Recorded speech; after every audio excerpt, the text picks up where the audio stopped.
Nova Medical doesn't only see male patients. We also see female patients for lots of different things, including hair restoration on the scalp. And this case is one of a woman that came that had hair loss. Now, women will lose hair a little differently than men do.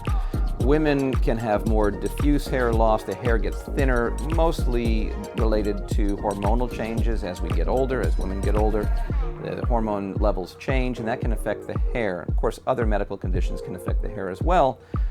Women not only have diffuse loss that's more typical in women, but there's a number of women that will have male pattern hair loss. And this is a case that's kind of similar to male pattern hair loss. So let's take a look.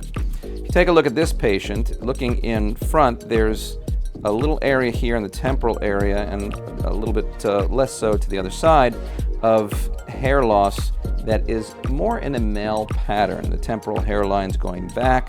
That is something that we see with men.